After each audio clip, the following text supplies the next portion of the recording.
तलवार शक्ति को 100 गुना बढ़ा सकता है। ये तो एक खजाना है, पता नहीं गुरुजी को कहाँ से मिला होगा। लगता है गुरुजी भाग्यशाली हैं।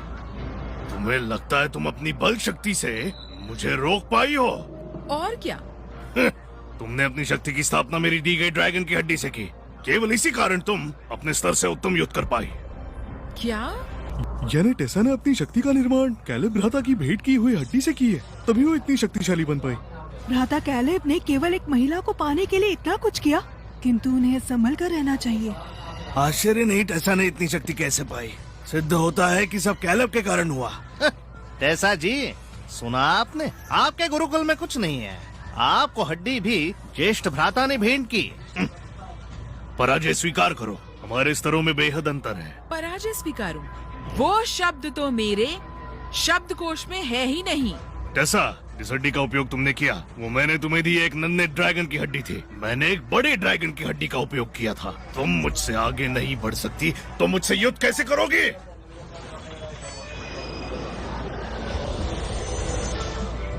देखा तुमने? तुम्हें हड्डी तक तो देवशास्त्र गुरुकुल से मिली। अपने गुरुकुल में रहकर तुम्हें क्या ही मिलेगा? सिद्ध होता है कि पराजय निश्चित है टेसा। जानती हो ना, कैलेब जी ने अपनी शक्ति का निर्माण कर लिया है, वो भी बड़े ड्रैगन की हड्डी से। टेसा, तुम कैलेब जी का सामना नहीं कर सकती। जो हड्डी मुझे मेरी माँ ने दी वो तुमने उन्हें दी थी। अवश्य, यदि मैंने तुम्हें वो ना दिया होता तो तुम अपनी शक्ति का निर्माण नहीं कर पाती। अच्छा है कि मैंने उसका उपयोग नहीं किया अपनी मूल स्थापना के लिए, अन्यथा मैं कैलेब का सामना नहीं कर पाती और पराजित हो जाती। भले ही मैंने मुर्गी की हड्डी का उपयोग किया है, परंतु मैं कैलेब से कमतर नहीं और मैं इस अस्त्र से अपनी संपूर्ण शक्ति की सहायता से उसे पराजित कर सकती हूँ। टेसा को तो वो हड्डी मैंने दी थी। वो फीनिक्स की हड्डी है, जो कि मूल स्थापना हेतु बेहद उत्तम होती है। वो ड्रैगन की हड्डी से भी सर्वोत्तम है। ठीक है, अब तो समझ गए होंगे। फीनिक्स की हड्डी? क्यों हास्य के पात्र बनते हो हैं? ये मुर्गी की हड्डी है, फीनिक्स की नहीं। आचार्य केविन, बड़ी बातें करने के अलावा तुम्हें कुछ और आता है? ओह हाँ, तुम्हें अपने शिष्य को चूना लगाना आता है। सत्य वचन, केवल बड़ी बातें करते हो और मेरी पुत्री को ठगते हो, इसके अलावा क्या करते हो? आचार्य जी शांत रहिए, फीनिक्स को पकड़ना इतना सरल नहीं। आपको ज्ञान होना चाहिए। उस दिव्य पक्षी को देखने हेतु ही आप में अद्भुत शक्ति होनी चाहिए। टेसा, यदि अभी पराजय स्वीकार लो और हमारे गुरुकुल आ जाओ, वचन देता हूँ कि तुम योद्धा योगिनी स्तर पालोगी। टेसा, सुना तुमने?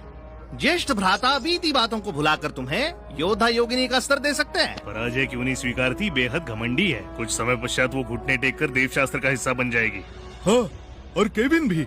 जब समय आएगा तब ये दोनों शौचालय की शुद्धि करेंगे। टेसा, पराजय स्वीकार कर लो। यदि तुम्हें युद्ध करना है तो करते हैं, ये बातचीत क्यों? ठीक है, हमारे बीच का अंतर देख लो। तुम मेरा सामना नहीं कर सकते। तुम मेरा सामना कैसे कर रही हो? क्या तुम्हें लगता है कि मैंने अपनी शक्ति का निर्माण तुम्हारी भेंट की हुई हड्डी से किया है? तोड़ो। आकाश के चुने हुए छोटे योद्धा योगी, क्या तुम में इतनी ही शक्ति है? स्वर्णिम स्तर, केवल इतनी ही शक्ति है तुम में? तुम स्वयं को 10 महागुरु में से एक मानते हो? धिक्कार है। अति उत्तम, ऐसा कमाल कर दिया। ये क्या हो रहा है? क्या भ्राता श्री कैलेब ने दिव्य घटना उजागर नहीं की थी? स्वर्णिम स्तर साकार करने के पश्चात एक फीनिक्स उनकी रक्षा कर रहा था। वो पराजित कैसे हो सकते हैं? कैलेब जी एक ही बार में हार गए? ये ऐसा कैसे हो सकता है? संभवतः टेसा लैंग सच्ची योद्धा योगिनी है। असंभव। टेसा ने तो शक्ति की स्थापना की शुरुआत की है। वो ज्येष्ठ भ्राता को कैसे पराजित कर सकती है? हमारे भ्राता श्री तो सच्चे योद्धा योगी है। वो कैसे पराजित हो गए? कैसे? नहीं। सत्य यह है, ज्येष्ठ भ्राता उन्होंने दया दिखाई और अपनी संपूर्ण शक्ति का प्रयोग नहीं किया, और टेसा ने निर्लज होकर भ्राता कैलेब की दया का लाभ उठाया और संपूर्ण शक्ति से भ्राता को पराजित किया। हाँ, चिंतामुख के निवासी नीच है। क्या हुआ? देव शास्त्र को पराजय स्वीकार नहीं हो रही है क्या? किसी और को भी हमें चुनौती देनी है क्या? भले ही मेरे पूर्व वार ने मेरी दिव्य शक्ति हटा दी, परंतु मैं पराजित नहीं हो सकती। अन्यथा चिंता मुक्त की रक्षा कौन करेगा? देव शास्त्र अभी पराजित नहीं हुआ। नमस्ते आचार्य जी। ये एक प्राण युद्ध है, 3 युद्धों का अंतिम युद्ध है। केविन, तुम्हारी शिष्य थक चुकी है, तुम वही खड़े रहोगे? क्या अपनी शिष्य की मृत्यु देखना चाहते हो? मेरी सारी शक्ति स्वर्णिम स्तर के योद्धा से युद्ध करते हुए समाप्त हो गई और आचार्य की शक्ति तो उससे भी 2 स्तर ऊपर होती है। तो चाहे मैं अपनी सारी ऊर्जा खर्च भी कर दूं, मैं ऐसे योद्धा को नहीं हरा सकती। मेरी प्रिय शिष्य, तुमने कठिन परिश्रम किया। अब अपने आचार्य के साथ गुरुकुल चलो, मैं तुम्हारे लिए भोजन पकाऊंगा। सुनिए आचार्य जी, मेरे लिए कुछ कार्य। अब से तुम गुरुकुल में रहकर वहाँ की रक्षा करोगी। जो आज्ञा। केविन, तुम देखो, मैं अवश्य ही तुम्हारी गुरुकुल को और टेसा को अपना बना। आचार्य जी, हाँ? इस इच्छाधारी चींटी का क्या रहस्य है? क्या लगता है तुम्हें, ये कोई आम चींटी है जो यहाँ पली है? आचार्य जी, क्या डींगे न मारने से आपका कुछ बिगड़ शिष्य, जाएगा? आज तुमने कठिन परिश्रम किया, जाओ विश्राम करो। बाद में मैं तुम्हारे लिए उत्तम भोजन बनाऊंगा। आवश्यकता नहीं, मैं योद्धा योगिनी हूँ, भोगी नहीं। मैं साधना करने जा रही हूँ।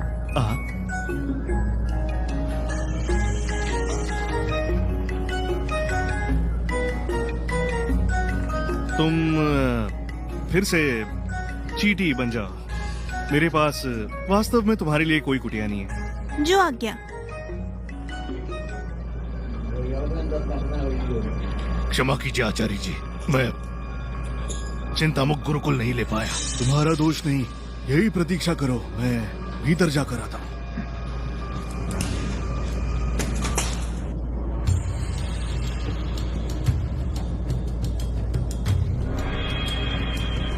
प्रणाम सेनापति मॉर्गन। तुम वास्तव में बहुत ही सराहनीय हो क्रिस। ये आपका बड़प्पन है। आपने मुझे बुलाया था क्योंकि आज हमने अपनी चाल चली। अवश्य, तुम वर्षों से साम्राज्य में हमारे दूत रहे हो, अब समय आ गया है। हम तैयार रहेंगे। क्या मैं जान सकता हूँ आरंभ कहाँ से करना है? चिंतामुक्त गुरुकुल। चिंतामुक्त गुरुकुल क्यों?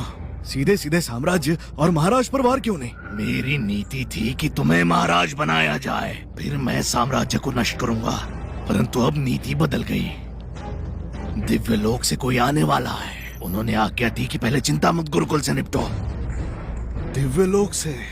हाँ, असुर समुदाय के केंद्र स्थल से आज्ञा है। वो चाहते हैं कि मैं चिंतामुक्त गुरुकुल में घुसपैठ करने का मार्ग ढूंढूं। मुझे अपने समुदाय से शक्तिशाली लोगों को वहाँ भेजना होगा।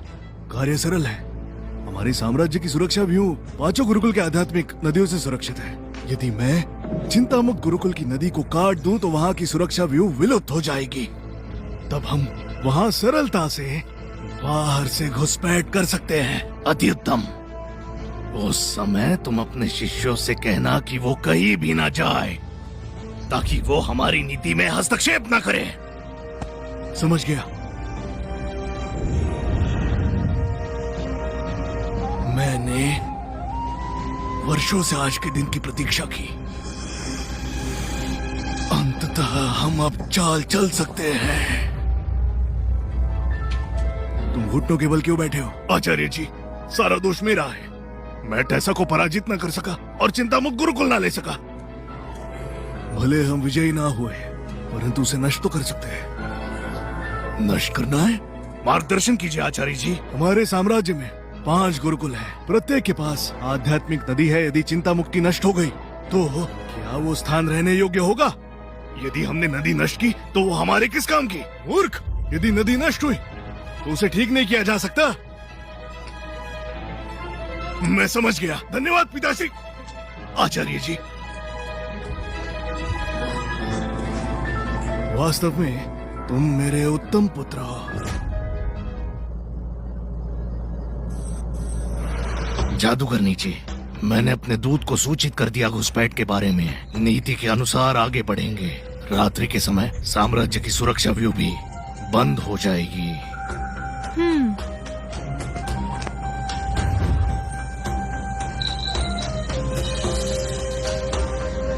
सब सीधे सीधे साम्राज्य में घुसपैठ कर उनका ध्यान भटकाओगे। किसी को भी मेरे होने का आभास नहीं होना चाहिए। जादूगरनी जी, आपकी शक्ति की सहायता से आप सरलता से संपूर्ण साम्राज्य को नष्ट कर सकती हैं। तो चोरों की तरह घुसपैठ क्यों? क्योंकि इस संसार में मुझसे भी अधिक शक्तिशाली लोग हैं। मुझे ज्ञात होता है कि वही साम्राज्य के शांति दूत है। यदि मेरी उपस्थिति का उन्हें आभास हुआ तो हमारी नीति व्यर्थ हो जाएगी। वो शक्तिशाली व्यक्ति प्राचीन निषिद्ध भूमि में जा सकते हैं। एक हाथ से दिव्य पक्षी फिनिक्स को पकड़ सकते हैं। उनकी शक्ति देवताओं के समान है। उन्हें उकसाना उचित नहीं होगा। ओह, मैं समझ गया। हम सावधान रहेंगे। अब जाओ, मेरी आज्ञा का पालन करो। जो आ गया।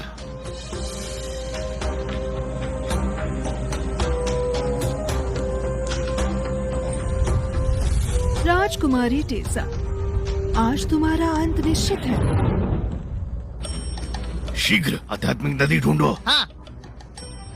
आचार्य जी ने सत्य कहा, चिंता मुक्त को नष्ट करते हैं। टेसा, जब इस गुरुकुल की शक्ति नष्ट होगी तुम साधना कैसे करोगी?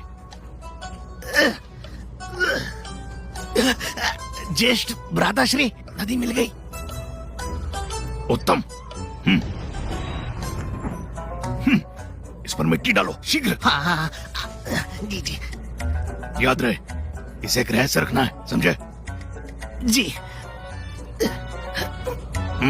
टेसा, तुम्हारी प्रतीक्षा करूंगा। घुटनों पर रेंगते हुए आओगी। शीघ्र यहाँ से चलो, चलो। नहीं महाराज, क्या हुआ? महाराज को मेरा प्रणाम। हमारे साम्राज्य की सुरक्षा व्यू बंद पड़ गई है। एक आकृति ने हमारे साम्राज्य में घुसपैठ की। क्या हमारे साम्राज्य की सुरक्षा व्यू शक्तिशाली है? एक महान योद्धा योगी भी इसे नष्ट नहीं कर सकता। वैसे भी यदि उसे नष्ट भी किया गया तो कोई हलचल तो होती ही। ऐसा संभव है? ये अंदरूनी समस्या होगी। सुरक्षा व्यू तो 5 गुरुकुलों की आध्यात्मिक नदियों से जुड़ी है। यदि नदी नष्ट हो गई तो सुरक्षा व्यू स्वयं नष्ट हो जाएगी। राजदूत आदेश दो, देव शास्त्र और शिकारी गुरुकुल को युद्ध पर भेजो। घुसपैठियों को मृत्यु दंड दो। पुष्पांजलि और दिव्य आत्मा गुरुकुल को आध्यात्मिक नदियों की खोज करने को बोलो। जो आ गया। द्वितीय राजदूत जी। महल के शिष्यों को मुख्य द्वार पर तैनात करो, कोई भीतर ना आ पाए। समझ गया। मैं स्वयं चिंतामुक्त गुरुकुल जाऊंगा। आशा है कि शत्रु उस गुरुकुल को अपना निशाना ना बनाए। राजकुमारी टेसा, तुम्हें लगता है कि यहाँ छुपने से मैं तुम्हें ढूंढ नहीं पाऊंगी? सुनो, तुम कौन हो? तुम यहाँ क्या कर रही हो? आप यहाँ के आचार्य हैं? हाँ हूँ। तो यही है यहाँ के आचार्य, अर्थात टेसा के आचार्य और गुरुदेव। राजकुमारी टेसा गर्वशाली है। सरलता से वो किसी के आगे नहीं झुकती। यदि वो इनके आगे झुकी है तो निश्चित रूप से ये शक्तिशाली होंगे। मैं इन्हें मृत्यु के घाट उतार सकती हूँ, परंतु यदि अधिक हलचल हुई तो मेरे ऊपर संदेह हो सकता है।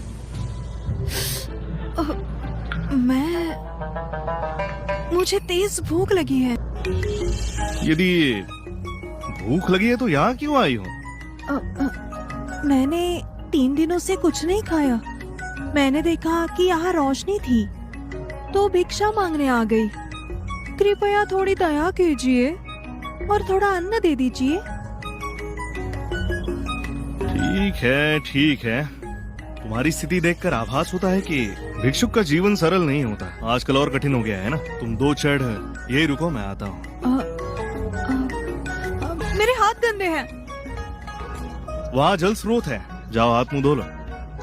ठीक है। मेरी आभा राक्षसी है, इसलिए तुम जैसा साधारण साधक मुझे पहचान नहीं पाया। कहते हैं कि अनंतहीन पीड़ा का सागर एक दिव्य सागर है जो सारी शक्तियों को हर लेता है। देवता भी उसे पार नहीं कर सकते। वो सागर यहाँ कैसे होगा? टेसा को मृत्यु के घाट उतारने से पहले मैं नहा लेती हूँ और पोशाक बदल देती हूँ ताकि मैं उसे सम्मानित कर सकूँ।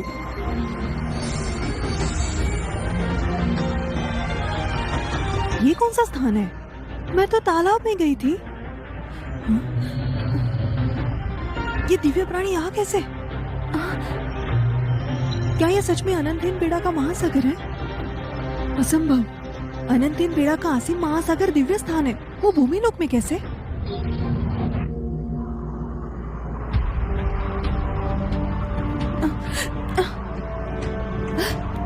नहीं, मेरी राक्षसी आभा समाप्त हो गई है।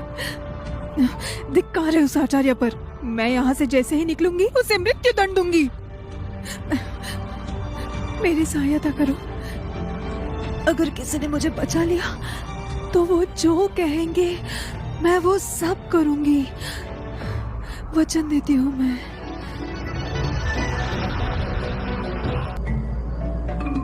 अरे ये कहां चली गई? ये तो अनर्थ हो गया। महासागर गहरा है, कोई डूब जाए तो निकलना असंभव है। हाँ, उसे सतर्क करना चाहिए था।